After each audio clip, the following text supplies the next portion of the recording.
बिस्मिल्लाहिर्रहमानिर्रहीम, अस्सलाम वालेकुम। जियो न्यूज़ पर आप देख रहे हैं आपस की बात और मैं हूं मुनीब फारूक। पाकिस्तान के अंदर इस वक्त हालात कशीदा हैं क्योंकि इमरान खान साहब ने यह सोच लिया है, फैसला कर लिया है कि कल कुछ भी हो जाए वो इस्लामाबाद पहुंचेंगे और रास्ते में कोई भी रुकावट आए वो उसे अबूर कर लेंगे। वहीं पर वफाकी वज़ीर दाखिला जनाब राना सनाउल्लाह ने आज इस बात का बाकायदा तौर पर ऐलान कर दिया है कि हुकूमत पाकिस्तान ने यह फैसला किया है कि इमरान खान साहब को किसी सूरत इस्लामाबाद नहीं पहुंचने दिया जाएगा। क्रैकडाउन का सिलसिला जारी है और यह सिलसिला ऐसे शुरू हुआ जब लाहौर के अंदर, दीगर शहरों के अंदर, इवन इस्लामाबाद के अंदर पाकिस्तान तहरीक इंसाफ के कारकुनान हो, मेंबर ऑफ पार्लियामेंट हो, MPs हो, MNAs हो, उनके घरों पर रेड कंडक्ट किए गए, लोगों को तलाश करने की कोशिश की गई, लोगों को अरेस्ट करने की कोशिश की गई। हुकूमत के पास जवाब यह है कि नक्शे अमन का खतरा है, लिहाजा हम ये कर रहे हैं। अब MPO maintenance of public order ordinance या एक्ट, वो आप देखिए एक बड़ा पुराना कानून है, लेकिन किसी की कोई भी हुकूमत हो उससे वो लामहदूद इख्तियार दे देता है कि अगर आप कुछ एप्रीहेंड कर रहे हैं, आप कुछ एंटिसिपेट कर रहे हैं तो आप एक्ट कर सकते हैं। इसी तरह जहां ये एक कानूनी गाइडेंस मौजूद है जिसको हर हुकूमत इस्तेमाल करती है, ऐसा नहीं है कि पहली दफ़ा हो रहा है, वहां पर एक ऐसी जजमेंट भी मौजूद है जो कि फैज़ाबाद धरना केस, वो फैसला जिसने पाकिस्तान के अंदर बहुत कुछ तब्दील कर दिया, जिसने सियासत का डायरेक्शन चेंज कर दिया, जिसने एक ऐसा प्रेसिडेंट सेट किया जिसके अंदर कम से कम ये ज़रूर सेटल हो गया कि अगर एहतजाज करना है तो उस एहतजाज के कॉन्टोर्स क्या है, उसकी बाउंड्री क्या है, अगर आपको एहतजाज करने का हक है तो कहाँ ये एहतजाज करने का हक सल्ब कर लिया जाता है। अगर आप रियासत के अंदर रहकर रियासत की अमलाक को नुकसान पहुंचाने का इरादा करते हैं या थ्रेट करते हैं किसी को, इवन इंसाइट करते हैं, कोई फतवा जारी करते हैं, प्रोवोक करते हैं किसी को, तो आपके पास ये इख्तियार मौजूद नहीं है। ये दो रुकनी बेंच था, जनाब जस्टिस काजी फायद ईसा साहब ने इस जजमेंट को ऑथर किया और इस जजमेंट के आने के बाद बहुत कुछ, जैसे मैंने कहा, तब्दील हो गया। लेकिन आज क्राइसिस क्यों है? पाकिस्तान तहरीक इंसाफ का मौक़िफ़ भी जायज़ है। वो ये कहते हैं कि भाई हमने तो अभी कुछ किया ही नहीं, हम तो अभी घरों से निकले ही नहीं, अभी तो इस्लामाबाद की तरफ चले ही नहीं, तो ये क्रैकडाउन कैसा? और पाकिस्तान तहरीक इंसाफ ये कहती रही है कि मौलाना फजल रहमान साहब आए तो उनको, वो भी हुकूमत गिराने के नीयत से आए थे, उनको नहीं रोका गया, वो इस्लामाबाद में आए और इमरान खान साहब ने आज भी कहा, मैंने तो कहा था CDO को इनको फैसिलिटेट करे। इसी तरह PDM ने भी जलसे किए, PDM ने मार्च की, महंगाई मार्च हुआ, बिलावल भुट्टो जरदारी साहब आए, मरीम नवाज शरीफ साहबा ने मुतअद्दिद जगह पर एहतजाज किया। लेकिन आज डिस्टिंक्शन ये ड्रॉ की जा रही है कि मुस्लिम लीग नून की हुकूमत एक फैशिस्ट हुकूमत है, ये वो कर रही है, वो पुराने हथकंडे इस्तेमाल कर रही है जो इनका तुरा इम्तियाज़ है, जो इनका एक तरीका कार है। लेकिन मुस्लिम लीग नून ये क्यों कर रही है, ये हर एक के ज़हन में सवाल है। और इमरान खान साहब अगर ये लॉन्ग मार्च लेकर आ रहे हैं तो क्या वाकई सोचने की बात है उनका टारगेट ये हुकूमत है, ये मखलूत हुकूमत है जो कि एक बड़े नैरो मार्जिन से बनी हुई है, या मरीम नवाज शरीफ की बात में वजन है कि हकीकी तौर पर ये मार्च पाकिस्तान के एस्टैब्लिशमेंट के खिलाफ है कि आप न्यूट्रल क्यों हैं? अगर आप आइन के ऊपर खड़े हैं तो क्यों हैं? आप क्यों साइड नहीं ले रहे इमरान खान साहब की? शायद ये सवाल है, इसके अंदर भी वजन हो सकता है। लेकिन वो ऐसी क्या बात है जिसने ट्रिगर कर दिया इस हुकूमत को, जिसके हवाले से कहा जा रहा था कि पहले सोच ये है कि इमरान खान साहब को आने दिया जाए, वो किसी जगह बैठ जाए, बात हो जाए। हुकूमत ने यह फैसला क्यों किया है और इसके पीछे क्या वजह हो सकती है? ज़ाहिरी बात है कुछ ऐसे बयानात, कुछ ऐसी स्टेटमेंट्स मौजूद होती हैं, कई दफ़ा उन्हें ओवरलुक कर दिया जाता है। लेकिन अगर आप इस महीने को देखिए, एक ऐसी स्टेटमेंट जो कि साबिक वज़ीर दाखिला शेख रशीद साहब ने दी, उसका कोई डिनाइल नहीं आया। पाकिस्तान तहरीक इंसाफ की जो टॉप टियर है उसके अंदर से, इवन जो सेकंड टियर लीडरशिप है वहाँ से किसी ने ये नहीं कहा कि ये हमारी पॉलिसी नहीं है, ना हम ऐसा कुछ करने जा रहे हैं। शेख रशीद साहब ने 3 मई को क्या फरमाया था, शायद ये वो बात है जिसने हुकूमत को ट्रिगर किया या रियासत को ट्रिगर किया कि वो इस मार्च को रोकने का इरादा करे या इसके लिए इकदामात करे। शेख रशीद साहब क्या फरमा रहे हैं, जरा सुनिए। बाज लोग लॉन्ग मार्च में अपने आप को आग लगाना चाहते हैं और वो किसी सियासी पार्टी के लोग नहीं हैं। लॉन्ग मार्च खूनी हो सकता है, इस मुल्क के हालात खौफनाक हो सकते हैं।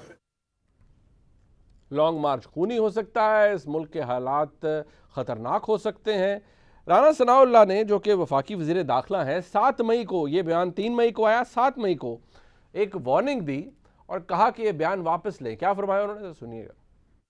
तुम ये कहते हो कि लॉन्ग मार्च है, ये खूनी लॉन्ग मार्च होगा। मेरी बात सुन लो, अगर तुमने ये अपना बयान वापस ना लिया तो मेरी बात सुन लो, मैं तुम्हें घर से नहीं निकलने दूंगा। इस बात का इरादा यानी कि हुकूमत पहले भी कर चुकी थी कि अगर आप ये करेंगे तो फिर आपको घर से नहीं निकलने दिया जाएगा। मुतज़ाद इतलात ज़रूर आती रही, लेकिन शायद अब हालात यही हैं कि हुकूमत ने यही फैसला किया है। अली अमीन गंडापुर साहब इमरान खान साहब के बहुत करीब समझे जाते हैं। धमकियां हमारे मुल्क की सियासत के अंदर किसी को देना पहली बात नहीं है, लेकिन वफाकी वज़ीर दाखिला को अली अमीन गंडापुर साहब क्या धमकी दे रहे हैं, ज़रा वो भी सुनिए। मेहरबानी करके अपनी औकात पे रहें, अपनी हैसियत पे रहें। मैंने फैसलाबाद भी देखा है, आपका घर भी देखा है। मैं आपको एक पैगाम दे रहा हूँ, अगर हमारे चेयरमैन की तरफ मेरी आंख से देखा भी सही आपने, या हमारे किसी वर्कर की तरफ आपने मेरी आंख से देखा, तो मैंने भी आपका घर देखा हुआ है और मैं आपको भी जानता हूँ, आपके खानदान को भी जानता हूँ। खुदा की कसम आपका वो हाल करूंगा कि आपकी नस्लें याद रखें। कुछ बातें सियासत के अंदर रिपीटेटिव हो जाती हैं, कुछ ऐसी बातें जिनको आप देखते हैं और आप कहते हैं यार ये तो वही पुरानी बातें कर रहे हैं। ये सियासी तकारीर के अंदर आपको अक्सर एलिमेंट नज़र आता है, लेकिन कुछ बातें ऐसी हैं जिनको जब आप सुनते हैं तो आपको किसी एक बहुत ही भयानक वाक़े की या एक बहुत ही भयानक एपिसोड की याद आ जाती है। सिलसिला ये है कि अब दोबारा धमकियों का मामला शुरू हो गया है और ये धमकियाँ जनाब इमरान खान की तरफ से आ रही हैं। वो पाकिस्तान की पुलिस को, पाकिस्तान की ब्यूरोक्रेसी को और लोगों को बाकायदा नाम ले लेके क्या कह रहे हैं, तो ये याद करवाता है उस वक्त की जब 2014 के अंदर इमरान खान साहब ने एक धरना दिया था। उसमें भी बड़ा कुछ कहा गया था, लेकिन इमरान खान साहब आज क्या फरमा रहे हैं सुनिए। मैं सारी ब्यूरोक्रेसी को कह रहा हूँ, हम एक एक को देख रहे हैं, एक एक का हम नाम नोट कर रहे हैं। और ये जो इस्लामाबाद का आईजी है, इसको तो ख़ास तौर पे, क्योंकि इसको तो वैसी सज़ा होनी चाहिए थी। ब्यूरोक्रेसी को मेरा पैगाम है, अनलॉफुल ऑर्डर्स आप मानेंगे, आपके ऊपर एक्शन लिया जाएगा। और सुप्रीम कोर्ट ऑफ पाकिस्तान के अंदर कल एक मामला, क्योंकि इस्लामाबाद हाई कोर्ट ने एक petition, Islamabad high court bar ने एक पिटिशन दायर की थी, वो उस पर बेंच बन चुका है। कल सुप्रीम कोर्ट ऑफ पाकिस्तान क्या फैसला करता है इस हवाले से, ये ऑनरेबल जजेस के ऊपर है। अपने मेहमानों का तारुफ करवा देते हैं। हमारे साथ मौजूद है अज़मा बुखारी साहबा, सेक्रेटरी इन्फॉर्मेशन पंजाब में, पाकिस्तान मुस्लिम लीग नून की MP हैं। बहुत शुक्रिया आपका। नाज बलोच साहबा MNA है, पाकिस्तान पीपल्स पार्टी के इस्लामाबाद से हमें ज्वाइन करिए। आपका भी बहुत शुक्रिया। जनाब अतर काज़मी साहब मुमताज़ तज्ज़िया निगार है, प्रोग्राम रिपोर्ट कार्ड में आपने देखते हैं। अतर काज़मी साहब आपका भी बहुत शुक्रिया। सबसे पहले अज़मा बुखारी साहबा, जो क्रिटिसिज्म इस वक्त हुकूमत के ऊपर हो रहा है, ठीक है आपके पास अपना डिफेंस होगा और मैंने खैर वो क्लिप्स किए, लेकिन सबसे बड़ा इल्ज़ाम ये है कि आप ओवर रिएक्ट कर रहे हैं। हमाद अज़हर साहब के घर छापा जिस तरह से वहाँ पर कंडक्ट किया गया, और उनकी वालदा तक ने फिर कहा, उनका बयान रिकॉर्ड के ऊपर मौजूद है कि ये कुछ शरीफों का तरीक़ाकार नहीं है। कोई अगर आपने ठीक है कुछ करना भी है तो उसको भी किसी कानून के दायरे में हो। मतलब वो बुज़ुर्ग खातून है, उनके कमरे का दरवाज़ा पीटा गया और उन्होंने रिकॉर्ड के ऊपर आके कहा कि ये कोई तरीक़ाकार नहीं है। फिर इसी तरह एक और खातून है, उनका और वो साथ बच्ची खड़ी रो रही है, जिस तरह से उनके घर के ऊपर धावा बोला क्या, और वो बच्ची बाकायदा तौर पर इतनी डिस्गस्टेड फील कर रही है, इतनी डिस्टर्ब्ड फील कर रही है इसी लॉ इन्फोर्समेंट के हाथों, और वो कह रही है कि उसके साथ बड़ा बुरा सलूक किया गया है। तो अगर कोई और करे तो वो बुरा, लेकिन आप आज हुकूमत में हैं, सवाल आपसे पूछा जाएगा, अगर आप ये कर रहे हैं तो ये किस हद तक जस्टिफाइड है? बहुत शुक्रिया मुनीब। बहुत सारी चीजें तो आपने खुद कह दी, वो मैं रिपीट करना नहीं चाहती, लेकिन ये कितने सुलह और अमन पसंद हैं, इनका ट्रैक रिकॉर्ड काफी है वो साबित करने के लिए। ये पहले भी यही कह के आए थे कि हम पुरअमन होंगे, और लेकिन यह है कि इनको लाशें ढूंढने का शौक जो है वो पिछली दफा भी था और अब भी। अब आप देखिए कि पुलिस वाले जो एक PTI के कारकुन के घर के बाहर गए, उसने छत के ऊपर चढ़ के एक पुलिस वाले के सीने में गोली मार के उसको शहीद कर दिया, और उसको शहीद मारने के लिए कोई तैयार नहीं है। और उसके ऊपर जो जस्टिफिकेशन, जो बातें की गई, वो अपने तौर पर बहुत तकलीफदेह है। मेरा सवाल आपसे ये है कि ये जो माशाल्लाह अच्छी हमारी एलीट क्लास की खवातीन जो जिन्होंने वीडियो भी बना ली, वो कर ली, मैं याद कराना चाहती हूँ, पहले शुरू करें जरा मरियम नवाज से। मरियम नवाज साहिबा जो है, उनके साथ क्या क्या सलूक नहीं किया गया, क्या मियां नवाज शरीफ साहब के घर के ऊपर क्या ठुड्डे बरसाना, क्या उनके दरवाजे तोड़ना, क्या कसूम नवाज साहिबा के जो ICU में थी उस वक्त उनके अंदर घुस के जो है वो चेक कराने की कोशिश करना, उन्होंने क्या नहीं किया। फिर मोमी भट्ट साहब, हमारे एक लीडर है गुजरावाला के, उनकी वालिदा जो है वो बहुत ही क्रिटिकल हालत में वो मौजूद थी उनके घर पे, जो है वो किस तरह से, उसकी भी फुटेज मौजूद है, वो किस तरह से वहां लोग घुसे, जो है हमारे साथ ये क्या किया करते थे वो एक अलहदा बात है। मैं उसके ऊपर कोई हमें किसी बट से आप भी वही कर रहे हैं। कार्ड प्ले नहीं करना। एक मिनट मैं सिर्फ एक्सप्लेन कर दूं।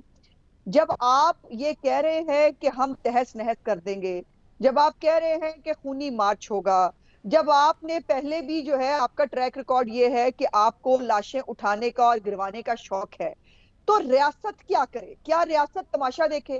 क्या इमरान खान साहब जो है वो पूरे इस मुल्क के दामाद हैं, वो जो मर्जी करते चले जाएं और हम जो है वो खामोशी से देखते चले जाएं? नहीं बात, मेरी बात सुने आप। रियासत एक काम तो करे ना, आ जाइए सुन ले। आप एक काम तो कर सकते हैं ना, मुझे एक सिंसियर एफर्ट बताएं पंजाब गवर्नमेंट के पार्ट पे, आपके पार्ट पे, वफाकी हुकूमत के पार्ट पे, कि आपने कहा जी कि ये आप जरा हमसे बैठकर बात कर लें, एहतजाज कर रहे हैं, पहले जरा हमसे कुछ तय करने की एक एफर्ट, एक कोशिश कोई आप मुझे बता दें, और रिकॉर्ड आपने किसी को कहा हो, थ्रू मीडिया कहा हो, कोई लेटर लिख के कहा हो कि भाई आप ये करना चाह रहे हैं तो आप कर लें, हमारे कुछ खदशात हैं, मुझे ऐसी चीजें तो रिकॉर्ड पे दिखाएं।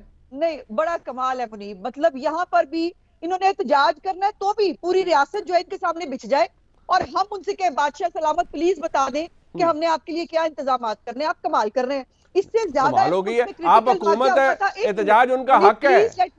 Please let me complete. एक इस मुल्क में वाकया हुआ था जब इंडिया ने हमारे मुल्क के ऊपर हमला किया था, और जो है वो अभिनंदन वाला वाकया हुआ था और बात बहुत जो है वो आगे बढ़ गई थी।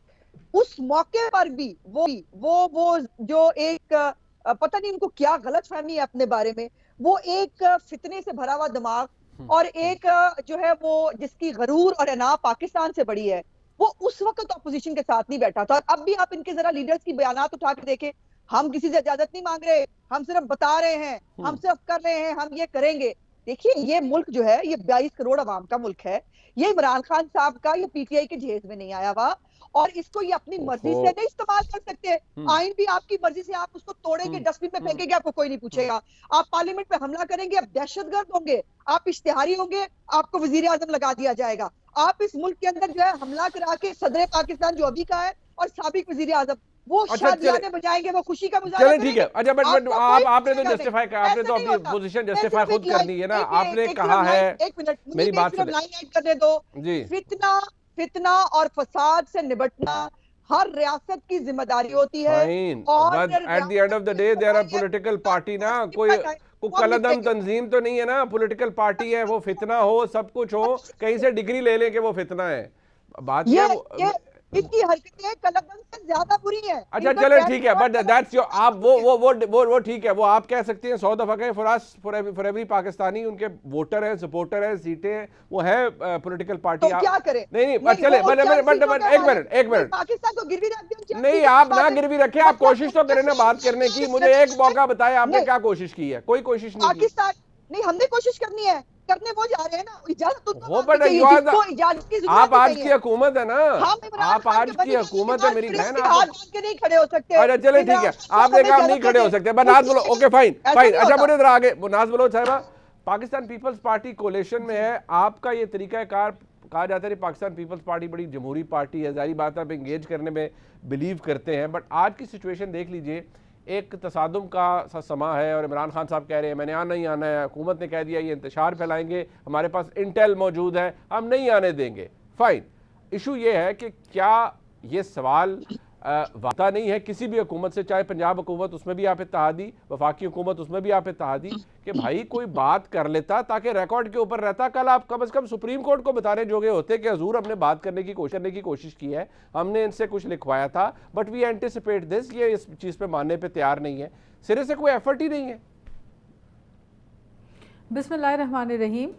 मुनीब मेरे भाई, बात उनसे की जाती है जो बात सुनने के अहल हों, जिनमें थोड़ी सी अकल हो, जिनमें थोड़ा शऊर हो, जिनमें समझ हो, तदब्बर हो, टॉलरेंस हो। उनसे बात कैसे की जाए जो कि पार्लियामेंट में 4 साल तो हुकूमत करते रहे, उस हुकूमत की आड़ में अवाम के ऊपर जो उन्होंने महंगाई की सुनामी ढा दी, अवाम का जीना मुहाल कर दिया, 70 सालों का रिकॉर्ड महंगाई का और कर्ज़ों का तोड़ दिया। उसके बाद अपने 4 साल की नाकामी के बाद जब उनको शिकस्त मिली और पार्लियामेंट में हुकूमती सीटों से उठकर अपोजिशन में जाने का जब इन्होंने देखा कि इनके हालात ऐसे हो गए, तो अपोजिशन से भाग गए। वो जो आखिरी गेंद तक खेलने वाले थे, उन्होंने एक तमाशा तमाशा बर्पा कर दिया। एक पार्लियामेंट्री प्रोसीजर तक को फॉलो करने में अदालत को इंटरवीन करना पड़ा और तब जाके इनकी समझ में आई कि आप आईने पाकिस्तान के साथ अपनी मर्जी के तहत खेल नहीं खेल सकते, और फिर पार्लियामेंट से राय फरार अख्तियार कर ली। तो पार्लियामेंट का फोरम तो इन्होंने अपने हाथों से खुद ही जो है वो उसको गंवा दिया। अच्छा, दूसरी बात यह है कि मैं क्या करूं कि अगर, और हुकूमत क्या करे, अगर इनके अपने साबिक वजीर दाखिला शेख रशीद साहब खुद आके ये बयान दे रहे हैं, आपने भी अपने इंट्रो में लगाया कि ये खूनी मार्च होगा, जब वो खुद एडमिट कर रहे हैं कि खूनी मार्च होगा, तो क्या रियासत जो है वो इजाज़त दे सकती है कि खूनी मार्च हो? क्या रियासत जो है उसकी जिम्मेदारी नहीं है कि अवाम की जान और माल की तहफ़्फ़ुज़ को यकीनी बनाए? तो आज रियासत पाकिस्तान जो है वो अपनी पूरी कोशिश कर रही है कि कहीं पर कोई ऐसा वाक़या पेश ना आए जिससे किसी की जान और माल को कोई नुकसान पहुंचे। कल ही की मिसाल है आपके सामने कि एक पुलिस कांस्टेबल के ऊपर फायर करके उसको शहीद कर दिया गया, और आज पूरा दिन जो है साबिक हुकूमत के इत्तेहादी परवेज़ इलाही साहब समेत मुख्तलिफ लोगों ने उस शहीद होने वाले कांस्टेबल के बच्चों की और पूरे पाकिस्तान के लोगों की दिल आज़ारी की, और उनको एक शहीद होने वाले कांस्टेबल को कहा कि ये तो डाकू और डकैत लग रहे थे। तो आप मुझे बताएं क्या अच्छा ना होता कि जाके उनके 5 यतीम बच्चों के सर पे वो हाथ रखते, जिस तरह आज नासिर शाह साहब ने आगे बढ़कर कदम उठाया।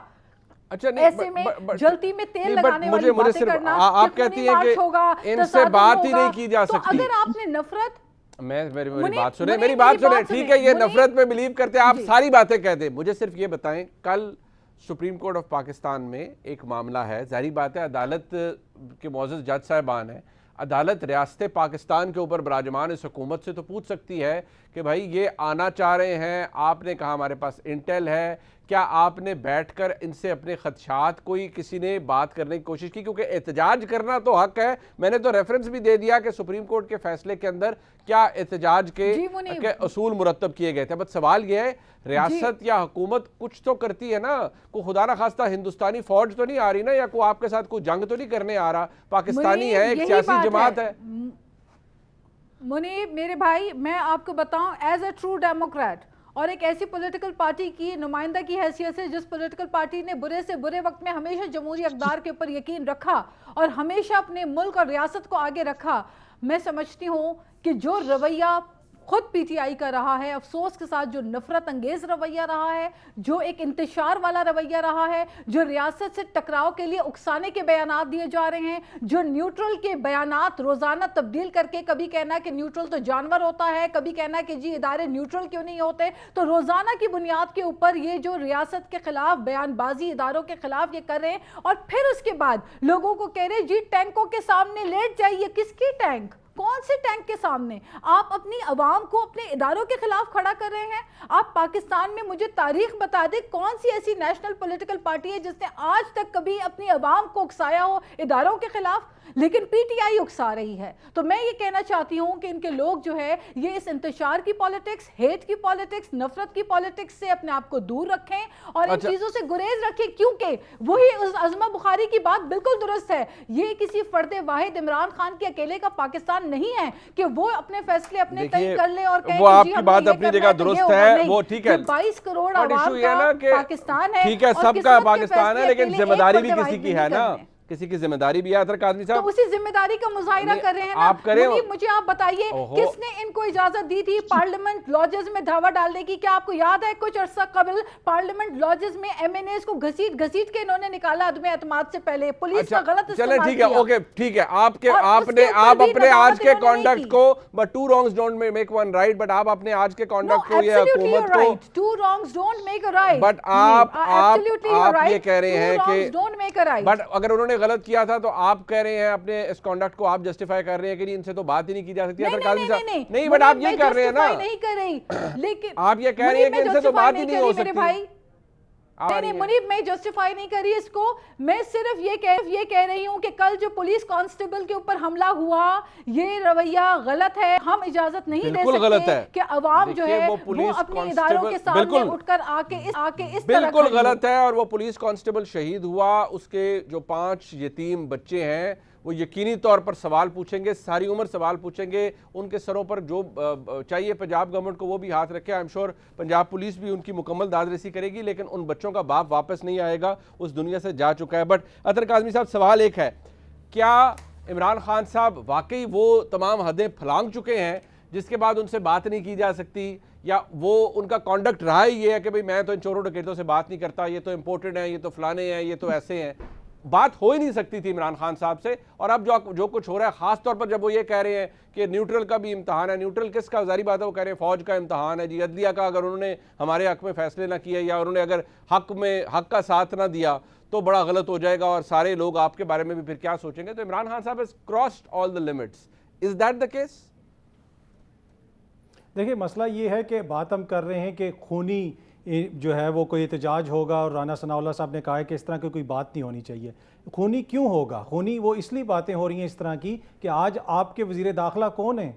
क्या मॉडल टाउन के अंदर जिन 14 लोगों को शहीद किया गया था, उन्होंने रियासत पाकिस्तान के ऊपर हमला किया था? वो तो अपने घर में बैठे हुए थे, घर में घुस के आपने 14 बंदे शहीद कर दिए लोगों की गाड़ियों के साथ। वहां पे हमारे कैमरों के सामने लाहौर की पुलिस गुल्लू भट्ट की क़यादत में क्या कुछ करती रही। तो ये उन लोगों की हुकूमत है। आज हम कह रहे हैं कि पंजाब के अंदर जो पुलिस ऑफिसर शहीद हुआ, उसके सर के ऊपर, उसके बच्चों के सर के ऊपर दस्ते शफकत रखें, जिस तरह राव अनवार के सर के ऊपर हमने रखा, जिसके ऊपर कितने सैकड़ों कत्ल के इल्ज़ामात हैं, नकीबुल्लाह महसूद के कत्ल के इल्ज़ाम समेत। तो ये उन लोगों की हुकूमत है जिनका एक ट्रैक रिकॉर्ड है। जहाँ तक धमकियों का ताल्लुक है मुनीब भाई, धमकियों से याद आया कि पिछले दिनों राना सनाउल्लाह साहब क्या कह रहे थे कि खबरदार किसी जज ने शहबाज शरीफ साहब को सजा दी।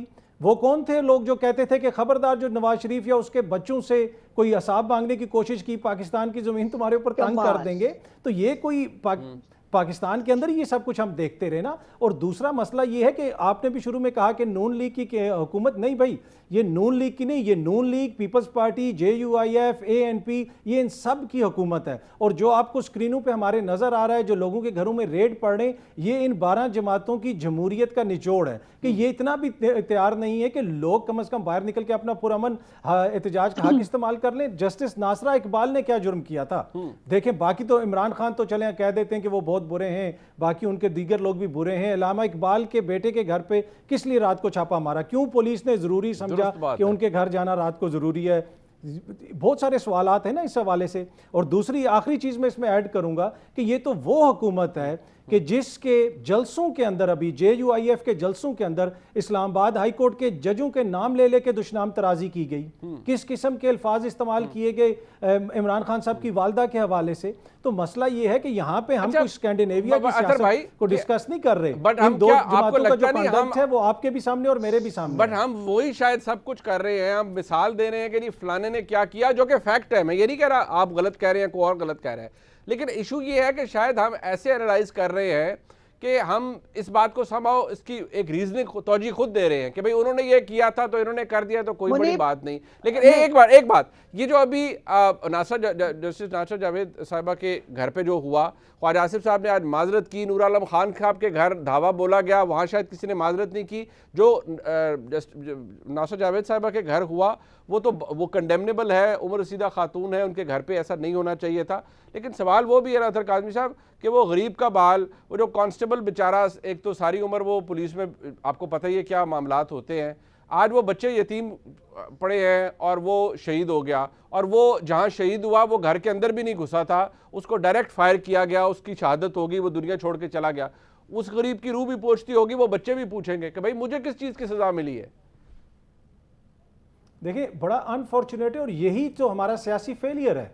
देखिए, जितनी जो भी जमात हो, PTI हो, PMLN हो, पीपल्स पार्टी हो, फैसले इन्होंने करने हैं। जिस तरह आपने भी बार बार जिक्र किया कि कल अगर अदालत पूछेगी कि क्या आपने एंगेज करने के लिए कुछ किया, तो देखें पॉलिटिक्स में तो एंगेजमेंट होती है ना, जब आप एंगेजमेंट नहीं करते तो फिर चीज़ें इस नहज पे पहुंचती हैं। दूसरा, हमने ये देखा कि ये सिलसिला कोई आज से नहीं शुरू हुआ, ये बड़े अरसे से सिलसिला चल रहा है। जो पिछले कुछ अरसे में जिस किस्म की एपिसोड्स पाकिस्तान के अंदर हुई, क्या उससे पाकिस्तान की जमहूरियत मजबूत हुई? लेकिन अगेन मैं अभी भी ये समझता हूं कि इस वक्त भी जो सियासी क़यादत है उन्होंने चीज़ों को लेके आगे चलना है और पूरी कौम की नज़रें इस वक्त अदालत के ऊपर है। बहुत सारे लोग कह रहे हैं कि इसका किरदार है, उसका किरदार है, न्यूट्रल का किरदार है। अब किरदार सिर्फ मुझे लगता है कि अदालत का होगा और बड़ा किरदार होगा, अदालत से गाइडेंस मिलेगी। क्योंकि ठीक, इमरान खान साहब तो शायद कहेंगे। अज़मा बुखारी साहब, आप बदकिस्मती से वक्त खत्म हो गया मेरे पास इस सेगमेंट का। अपने तमाम मेहमानों का शुक्रिया अदा करते रहिए। ब्रेक के बाद जब वापस आएंगे, एहसन बून साहब सदर सुप्रीम कोर्ट बार हमारे साथ मौजूद होंगे।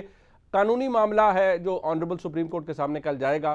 पहले की प्रेसिडेंट हमारे सामने मौजूद है। मौजूद जज साहिबान इस हवाले से मुतवक्का तौर पर क्या मामला सामने रखेंगे, इस पर बात कर सकते हैं। ब्रेक के बाद हमारे साथ रहिएगा।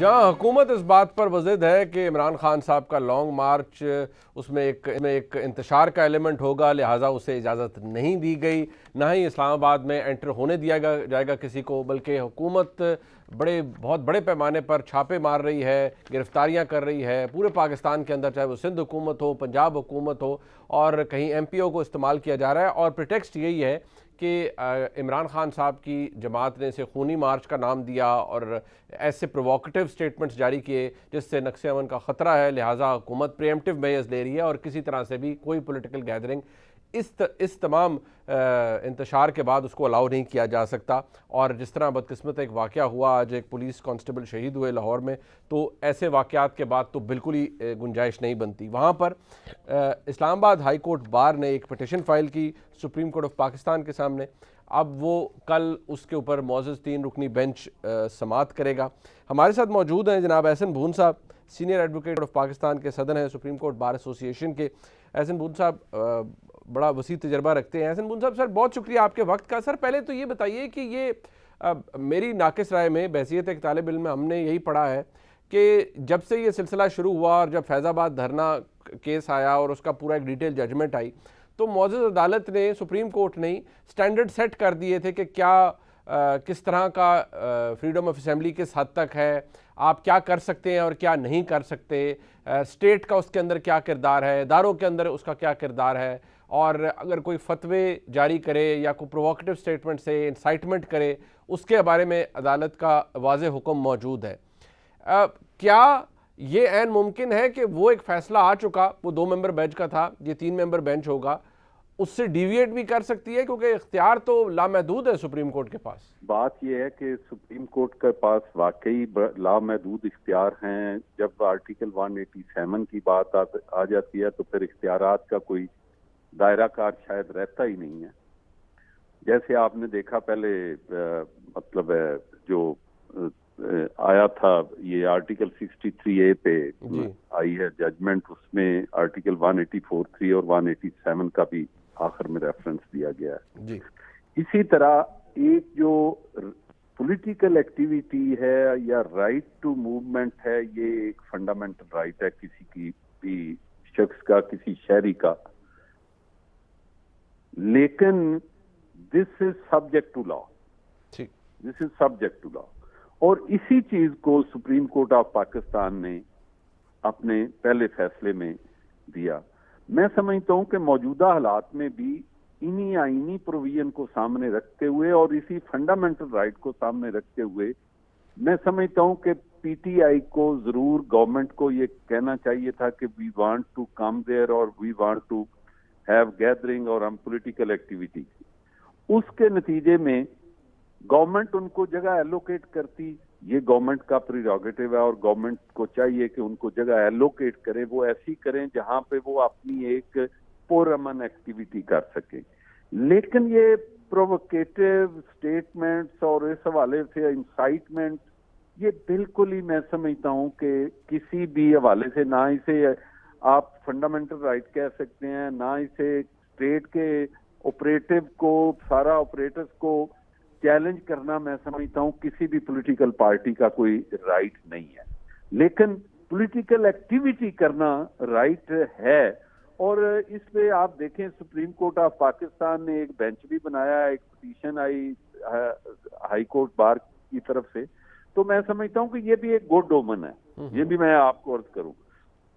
इसमें अगर ऑनरेबल जजेस इस सारी चीज को कंसिडर करते हैं, देखें हमने आज एक स्टेटमेंट दी कि हमने जो गिरफ्तारियां हुई, जो हैरेसमेंट हुई, जो वकला को पकड़ा गया या आम शहरियों को, उसको हमने कंडेम किया है। ठीक है कि ये गवर्नमेंट को बिल्कुल ऐसा नहीं करना चाहिए कि वो मतलब है शहरियों पे तशद्दुद करे या उनके राइट की वायलेशन हो। हाँ, जहां कहीं वायलेंस हो, ये बिल्कुल स्टेट का हक है और एडमिनिस्ट्रेशन का भी हक है। जहां वायलेशन का किसी भी हवाले से खतरा हो तो उसका तदारक करे और उसको अवॉइड करे और ऐसी चीजों के खिलाफ एक स्ट्रिक्ट एक्शन ले। ठीक है, स्टेट को बिल्कुल, क्योंकि स्टेट की रेट उस वक्त तक मैं समझता हूं जब तक स्टेट मौजूद है किसी शख्स को स्टेट की रेट को चैलेंज करने का इख्तियार नहीं है। लेकिन इसके साथ ही हम ये कहते हैं कि ऑनरेबल जजेस जो बेंच बना है वो उनके राइट को इंश्योर करें, पॉलिटिकल राइट को, लेकिन साथ जो पैरामीटर सुप्रीम कोर्ट ने दिए जी, उनको मद्देनजर रखते हुए एक रेगुलेटेड एक्टिविटी होनी चाहिए, जो कि ना के सिर्फ स्टेट के साथ खिलाफ एक ऑनस्लॉट हो और एक ऐसी इंसाइटमेंट हो जिसमें रेबिलियन एक एलिमेंट हो, जिसमें स्टेट को आप देखें। लेकिन ऐसे सर मुझे ये बताइए कि आप जैसे आज इस्लामाबाद हाई कोर्ट के अंदर ब्लैंकेट ऑर्डर देने से अदालत ने खुद मना कर दिया। उन्होंने कहा जी कि हमने 2014 में गिरफ्तारियों से रोका था, फिर उसके बाद जो हुआ वो भी तारीख का हिस्सा है। हुकूमत जस्टिफाइड है कि जी एमपीओ का कानून इस्तेमाल कर रहे हैं, क्योंकि एमपीओ का कानून अगर आप देखें पुराना कानून है 1960 का सर, वो पुराना, तो उसके अंदर तो फिर इख्तियार ही इख्तियार है। आप किसी को रेगुलेट भी कर सकते हैं, कंट्रोल भी कर सकते हैं, अरेस्ट भी कर सकते हैं। हुकूमत कहती है हमारे पास इख्तियार है, हम गैर कानूनी कुछ नहीं कर रहे। ये बात एक ठीक है, मैं बात कानून की हद तक ठीक है, बल्कि मैं अगली बात अर्ज करूं, जब हम पॉलिटिकल एक्टिविटी की मुनीब बात करते हैं तो political activity itself is subject to law जी। आप देखते हैं कि हमारे जितने फंडामेंटल राइट्स हैं उनमें भी सब्जेक्ट टू लॉ है। मुझे सिर्फ ये बता दें टुवर्ड्स द एंड, अदालतें जो हुकूमत का डिफेंस ये भी है कि जी पास्ट कॉन्डक्ट इनका बड़ा ख़राब है जी, 2014 में देखे क्या हुआ, इदारे वायलेट हुए, पीटीबी पे कब्जा हुआ, पार्लियामेंट के साथ क्या हुआ, बड़ा गंद फैल गया, पास्ट कॉन्डक्ट बड़ा ख़राब है। क्या अदालतें पास्ट कॉन्डक्ट को ऐसे मामलात में वेटेज देती है या नहीं? जो उनके सामने आज हालात उसको देखेंगी। बिल्कुल देती हैं और बिल्कुल देना भी चाहिए, बल्कि हमारी कोर्ट्स को बड़ा अलमिया है। माजी करीब में जितने फैसले आए हैं, देखिए पहले जो फैसला आया उसको इमरान खान साहब ने जितना कि जी रात को अदालतें क्यों खुली, जब अदालतों ने, मैं समझता हूं, मैं ओन करता हूं बहैसियत president supreme court bar association, मैंने जनाब चीफ जस्टिस साहब पाकिस्तान को रिक्वेस्ट की नीचे की कि बात यह है कि you are the custodian of the constitution और आपने एज ए डेटरेंट इस मुल्क में आईन और कानून की बालादस्ती के लिए काम करना है। आप मेहरबानी फरमाएं कि इस सूरत हाल में कॉन्स्टिट्यूशनल प्रोसेस जो है that should prevail, constitution should prevail. और अगर उसमें सुप्रीम कोर्ट के चीफ जस्टिस साहब और उनके रुफ़काए कार अगर अदालत में आ गए, उन्होंने कोई ऑर्डर पास नहीं किया तो उन्होंने गुनाह नहीं किया। मैं ये आप इसलिए बात कर रहा हूं, इसलिए उसके बाद ये आर्टिकल 63A का आया, उसमें देखें अदालत का हक है वो फैसला करे, मिनॉरिटी मेजॉरिटी, उसमें डाइसेंटिंग व्यू आ गया। बिल्कुल डाइसेंटिंग व्यू के वाले से लोगों के पास इख्तियार है, उसके खिलाफ रिव्यू में चले जाएं, बाद में अदालत देखेगी कि इसको देखना है कि डाइसेंटिंग व्यू के बाद ये क्या चीजों को आगे कैसे लेके चलना है। अब देखने वाली बात है कि मौजूदा जो फुल बेंच है, जो 3 मेंबर बेंच है, ये इन्होंने भी अदालत के एहतराम और मुल्क में आईन और कानून की बालादस्ती की पासदारी करनी है, ना कि किसी एक पॉलिटिकल पार्टी का उन्होंने खुदा न खास्ता मौकफ लेना है कि जी इसको ये जरूर करना चाहिए, ये हुकूमत ये करनी चाहिए। ये क्योंकि सर बात लंबी हो जाएगी, लेकिन आज आपने देख लिया कि वो दबाव दोनों तरफ से होता है। अब एक तरफ इमरान खान साहब करते हैं, आज मरियम नवाज शरीफ साहबा ने भी यही बात की कि मैं यही बात करता हूं, मैं यही बात करने लगा हूं। जैसे आपने देखा कि जस्टिस नकवी साहब का नोट जो है उस पे यकदम आया और उस पे सुओ मोटो हुआ, तो उससे भी सूरत हाल जो है ना, वो चूंकि पॉलिटिकल जो हल्के हैं, जो हम मॉस के अंदर रहते हैं, हम पब्लिक के अंदर रहते हैं, हम जब खास तौर पे वकला के अंदर रहते हैं, वकला की जो ओपिनियन है ना वो बड़ी अजीब है। इस हवाले से वो सिर्फ कानून की बात करते हैं, और ये from the day one since the Inception of, आप खुद बारिस्टर हैं माशाल्लाह, कि अदालतें ओवरऑल सारी चीजों को रेगुलेट नहीं करती। या फिर सारी पार्टियों के केसेस को रेगुलेट करती है, या किसी एक बंदे के उससे खुदा न खास्ता शेक होता है कॉन्फिडेंस जन पब्लिक एट लार्ज का। इसलिए फॉर एग्जांपल आपने देखा है, मौजूदा हालात में भी देखा है, माजी में भी देखा है, हमारे कुछ अब सुप्रीम कोर्ट में जज साहबान है, हाई कोर्ट में जो थे, तो उस हवाले से मुख्तलिफ पार्टीज ने एतराज भी किया। तो मैं समझता हूं कि ऐसी सूरत हाल को अवॉइड करते हुए हमारे ऑनरेबल सुप्रीम कोर्ट को कॉन्स्टिट्यूशन और लॉ को अपहोल्ड करना होगा, और मुल्क के लिए, स्टेट के लिए, अपने अदारे के लिए। ठीक, बहुत शुक्रिया जनाब एहसन बून साहब हमारे साथ मौजूद थे, सदर बार एसोसिएशन। प्रोग्राम में एक ब्रेक शामिल करते हैं जी, अगला सेगमेंट तैयार है, हमारे साथ रहिए।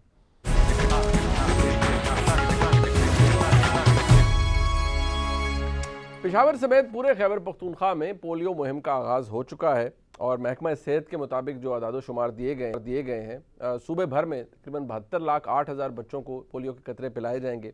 इसी तरह सिर्फ पेशावर में ही 8 लाख बच्चों को पोलियो वैक्सीन दी जाएगी। इसका इम्पैक्ट बहुत बड़ा है। महकमा सेहत का पैगाम भी ये है कि पोलियो टीमें जहाँ पर भी जाएँ आप उनसे ताउन कीजिए, क्योंकि इसी तरह से आप अपने बच्चों का मुस्तकबिल सिक्योर बना सकते हैं, उनके हेल्थ कंसर्न्स जो हैं उनको एड्रेस कर सकते हैं। और ये बहुत बड़ी तादाद में कुछ 30,000 के करीब टीमें बनाई गई हैं और 40,000 पुलिस एहलकार तैनात किए गए हैं सिर्फ उन टीमों को प्रोटेक्शन देने के लिए। और पाकिस्तान का इंप्रेशन बहुत बुरा जा रहा है कि जहां पूरी दुनिया में पोलियो ख़त्म हो चुका है, एरेडिकेट हो चुका है, पाकिस्तान के अंदर उसके केसेस बार बार अडॉप्ट करते हैं। ये जानने के लिए हम चलते हैं कि ऐसा क्यों है। डॉक्टर शहजाद बेग साहब के कोऑर्डिनेटर हैं national emergency operation centre for Pakistan polio eradication programme. Doctor साहब बहुत शुक्रिया आपका। ये 2022 में अब तक कितने पोलियो के केसेस रिपोर्ट हुए हैं? जी अस्सलाम वालेकुम। 2019 में पाकिस्तान में 147 केसेस रिपोर्ट हुए थे। 2020 में 84 पोलियो केसेस रिपोर्ट हुए थे। 2021 में 1 पोलियो केस रिपोर्ट हुआ था और इस साल 2022 में अब तक 3 पोलियो केसेस रिपोर्ट हुए। लेकिन मैं यहाँ पे ये वाज़े करता चलूँ मुनीब साहब कि अगरचे केसेस तो 3 हुए हैं, लेकिन माहौलियाती सैंपल्स में ये वायरस साउथ केपी के 6 डिस्ट्रिक्ट्स में मौजूद है। इसलिए इन 6 डिस्ट्रिक्ट्स में अगर कोई ऐसे बच्चे होंगे जहाँ जिनको पोलियो के कतरे नहीं पिलाए गए या उनके वालिदैन इनकारी थे, तो उन बच्चों में इस वक्त शदीद ख़तरा मौजूद है पोलियो के केसेस होने का। डॉक्टर साहब ये बताइए कि अब ये अगर जैसे इब्तिदा में मैं कह रहा था कि पूरी दुनिया के अंदर पाकिस्तान या अफगानिस्तान ही रह गया है, हुकूमत ने डेफिनेटली काम किया है, हुकूमत प्रमोट भी बड़ा करती है, लेकिन आपको क्या लगता है कि कुछ ऐसा है जो मिसिंग है on part of the government जो पोलियो एरेडिकेशन ड्राइव को ज़्यादा बेहतर कर सकता है या इसके खात्मे के लिए ज़्यादा मौसर हो सकता है? जी मेरे ख्याल में हमें पैनिक होने की ज़रूरत नहीं है। जो अभी पोलियो ओवरसाइट बोर्ड ने पाकिस्तान का दौरा किया और उन्होंने हमारे पूरे प्रोग्राम को रिव्यू किया। इससे पहले बिल गेट्स साहब ने भी पाकिस्तान का दौरा किया था और उन सब का ये फाइनल कमेंट्स यही थे कि इस वक्त पाकिस्तान का पोलियो प्रोग्राम दुनिया में बेस्ट प्रोग्राम है। हमें ये भी देखना चाहिए कि इंडिया में भी और नाइजीरिया में भी प्रोग्राम के आखिर में ऐसे इलाके रह जाते हैं जहाँ पे हमारे लिए प्रोग्राम के लिए पोलियो को ख़त्म करना सबसे मुश्किल होता है, जैसे hard to reach area, securities, vaccine acceptance, और वायरस के लिए वहाँ सर्वाइव करना ज़्यादा आसान होता है। नाइजीरिया में भी ऐसे हुआ था कि एक इलाके में 30 महीने के बाद पोलियो का केस आया था, 4 केसेस आए थे, लेकिन वो आखिरी केसेस थे।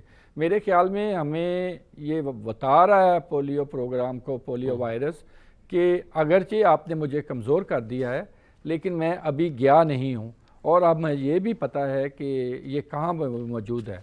हमारी कोशिश सिर्फ ये होनी चाहिए कि नंबर 1 हम वहाँ के लोगों को उनकी क़ुव्वत मदाफ़त बढ़ाएं, उनको वैक्सीन अच्छी तरह पिलाएं ताकि वो महफूज हो सकें, और दूसरी हमारी कोशिश ये होनी चाहिए कि वायरस साउथ केपी से बाहर किसी और डिस्ट्रिक्ट में ना जा सके। इंशाल्लाह हम राइट ट्रैक पे हैं और इंशाल्लाह हम पोलियो में को ख़त्म करने में ज़रूर कामयाब होंगे। डॉक्टर साहब रुकावट क्या आ रही है या आती है आमतौर पर इंसदादे के लिए, पोलियो के ख़ात्मे के लिए, अवामी सतह पर या हुकूमती सतह पर आपके नज़दीक? जी हुकूमती सतह पे तो मैं आपको कैटेगोरिकली बता सकता हूँ कि जो भी हुकूमत हो, प्राइम मिनिस्टर, हेल्थ मिनिस्टर्स तमाम अदारे इवन सिक्योरिटी एजेंसीज़ का हमें गैर मामूली तावन हासिल है और जो भी पोलियो प्रोग्राम उनसे रिक्वेस्ट करता है उनके वो मानी जाती है। इसी तरह डिप्टी कमिश्नर्स, DHOs, उनका भी तावन हमें मुकम्मल तौर पर हासिल है। जो चैलेंजेस हमें आते हैं, एक तो ये है कि कुछ इलाकों में ऐसे पॉकेट्स हैं जहाँ पे लोग ज़्यादा तादाद में इसको रिफ्यूज़ कर रहे हैं, जो भी वजह हो, लेकिन वो कतरे पिलाने से इनकार करते हैं। और फिर उन कतरे पिलाने वाले, इनकार करने वालों की भी 3 किस्में हैं। एक तो वो है जो हमें साफ बता देते हैं कि हमने नहीं पिलाने, उनको तो प्रोग्राम कन्विंस करने की सलाहियत रखता है और उनको पिला देता है। दूसरे ऐसे पेरेंट्स भी हैं जो इनकार भी नहीं करते, लेकिन वो पोलियो की मुहिम के दौरान एक जगह से दूसरी जगह इस तरह मूव करते रहते हैं कि वो कतरे पिलाने से वो बच जाएं। और तीसरा जो फिनामिना जो कि नया है, लेकिन जो साउथ KP में और उन इलाकों में बड़ी तेज़ी से फैल रहा है और जिसका वाक़या हमें परेशानी दरकार है, वो ये है कि वो वैक्सीनेटर से मिल के, क्योंकि वो वैक्सीनेटर भी उन्हीं में से एक होता है, तो वो वैक्सीनेटर से मिल के ऐसा एक साजिश कर लेते हैं कि हमने कतरे नहीं पिलाने, लेकिन हम बच्चे को फिंगर मार्क कर देंगे। इसलिए प्रोग्राम के लिए ये मुश्किल हो जाता है कि वो उसको आइडेंटिफाई कर सके। तो ये चैलेंजेस हैं हमारे। ठीक, बहुत शुक्रिया डॉक्टर साहब, आपने हमें अपना कीमती वक्त दिया। बहुत अहम है जी पाकिस्तान के लिए और कि ये पोलियो एरेडिकेशन मुहिम बड़ी कामयाबी से चले, और ख़ास तौर पर उन इलाकों में जहाँ पर लोग हिचकिचाते हैं या वो प्रैक्टिसेस अडॉप्ट करते हैं जिनका जिक्र डॉक्टर साहब ने किया। पोलियो को ख़त्म करना है, इसे ख़त्म करने की ज़रूरत है। ये लम्हा फ़िक्रिया है सबके लिए। प्रोग्राम आपने देखा, फीडबैक दीजिएगा। खुदा हाफ़िज़।